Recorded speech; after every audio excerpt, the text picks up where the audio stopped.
Assalamualaikum warahmatullahi wabarakatuh. Perkenalkan, nama saya Nurul Fatia Azika dengan NIM 24042134. Saya akan mempresentasikan tugas mata kuliah Statistik Ilmu Sosial dengan dosen mengampu Bapak I. Permana.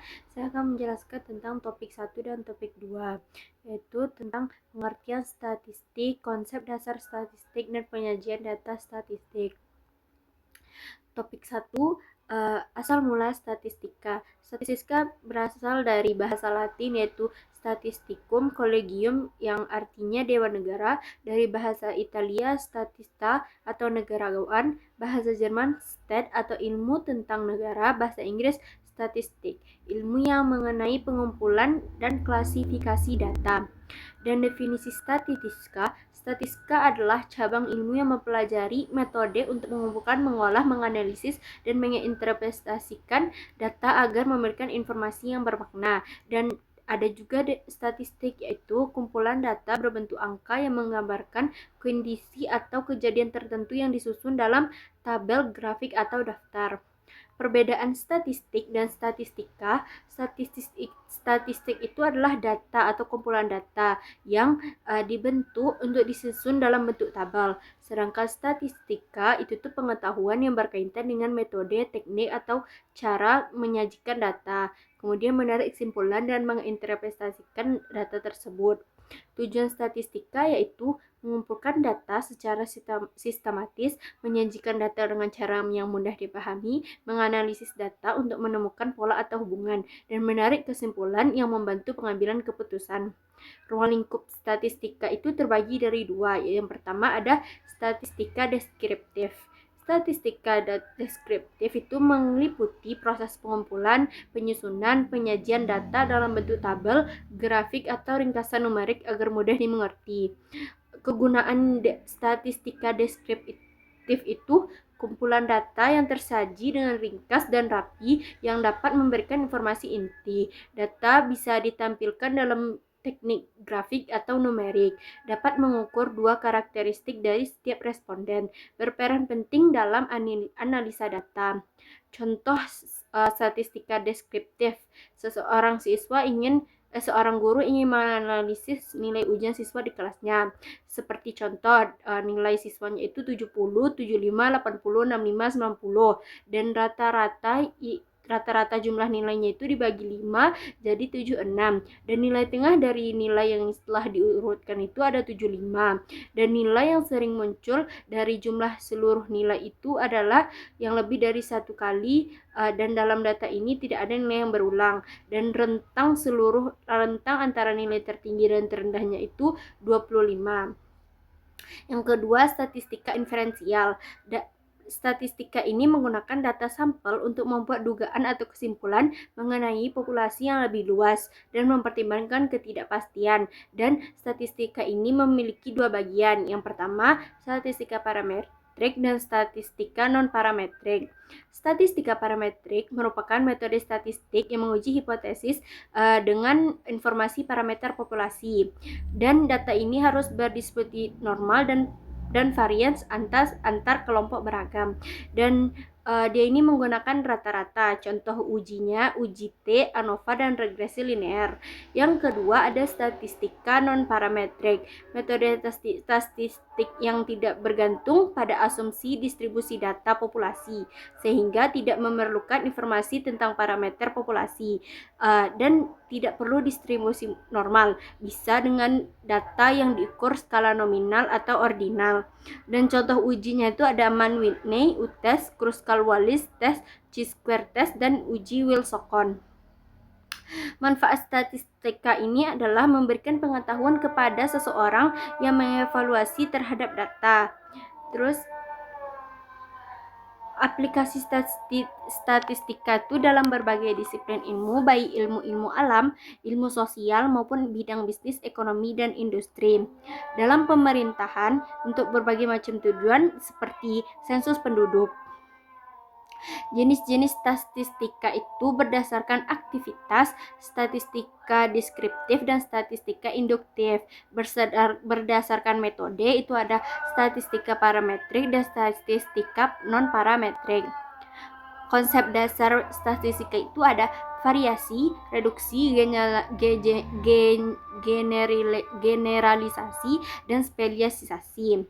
Komponen dalam statistika itu tuh ada sampling atau observasi, itu pengolahan dan penyajian data secara sistematis, analisis statistik untuk menguji hipotesis atau menggambarkan data, dan interpretasi hasil analisis untuk menjawab dari sebuah pertanyaan atau masalah.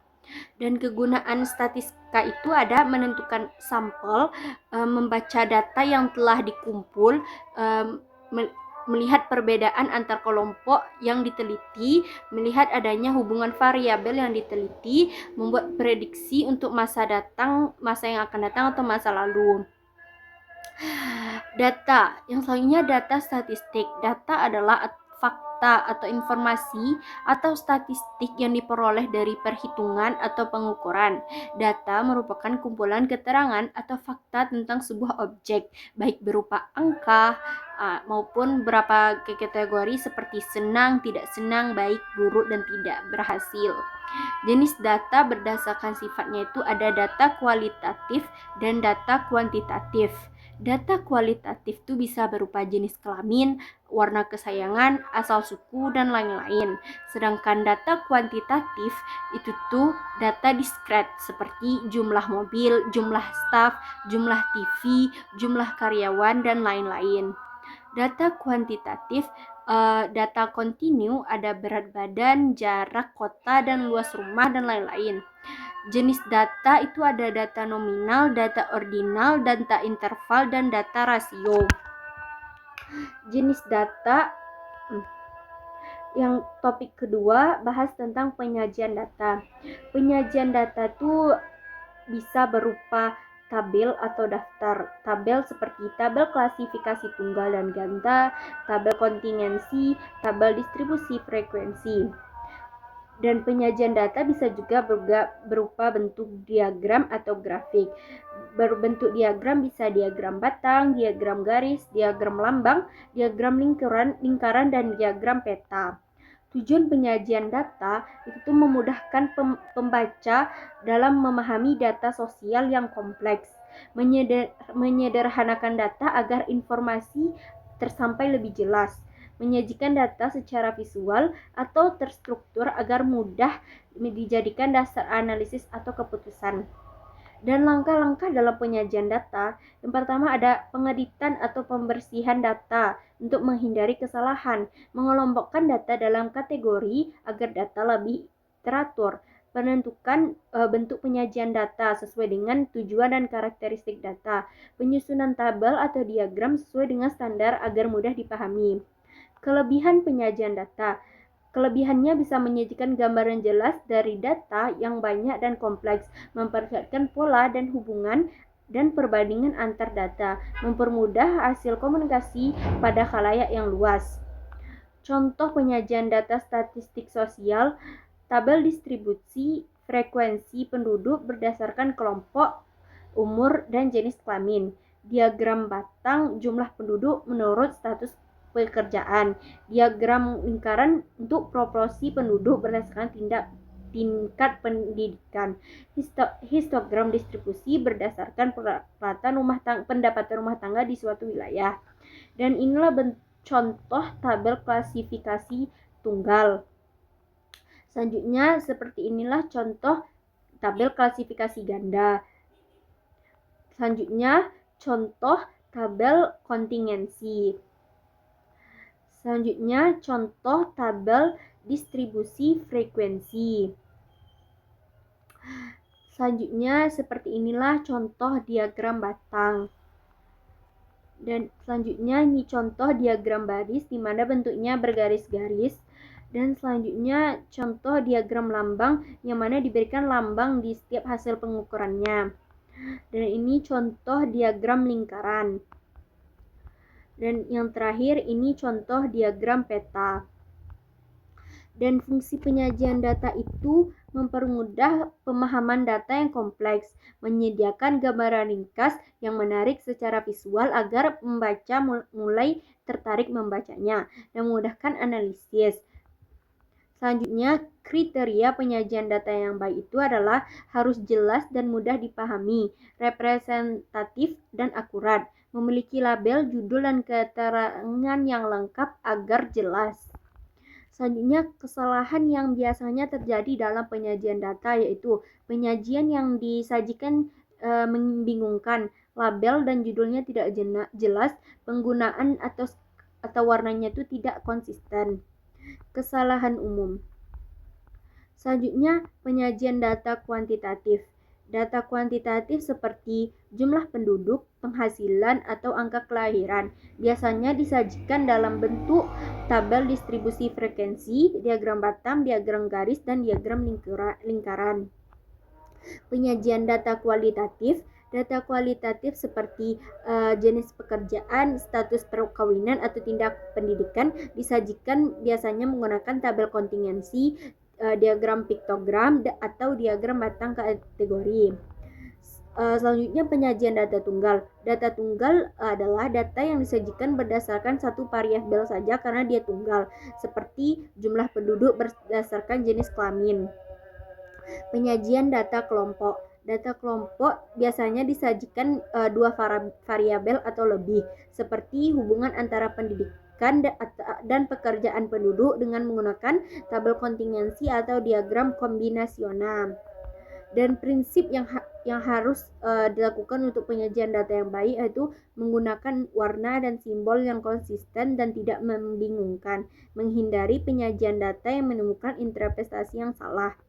Prinsip penyajian yang contoh praktis penyajian data. Yang pertama, menyajikan data kemiskinan per daerah dengan kartogram yang memperbesar wilayah dengan jumlah kemiskinan yang tinggi.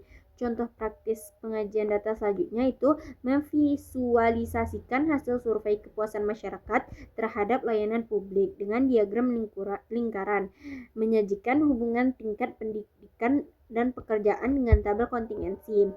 Sekian presentasi yang bisa saya jelaskan, dan kesimpulan dari topik 1 dan topik 2 yaitu statistik sosial adalah ilmu yang mempelajari pengumpulan, analisis, dan penyajian data yang berkaitan dengan fenomena sosial untuk memahami pola, tren, dan hubungan dalam masyarakat. Statistik sosial membantu dalam pengambilan keputusan berbasis data secara sistematis. Penyajian data statistik sosial dilakukan dengan menyusun data ke dalam bentuk tabel, grafik, dan diagram seperti diagram batang, lingkaran, piktogram, dan peta statistik. Tujuan penyajian data yaitu membuat data lebih mudah dipahami dan diinterpretasikan, serta mendukung analisis dan pengambilan keputusan sosial. Sekian presentasi yang bisa saya sampaikan. Mohon maaf apabila ada kata yang salah. Assalamualaikum warahmatullahi wabarakatuh.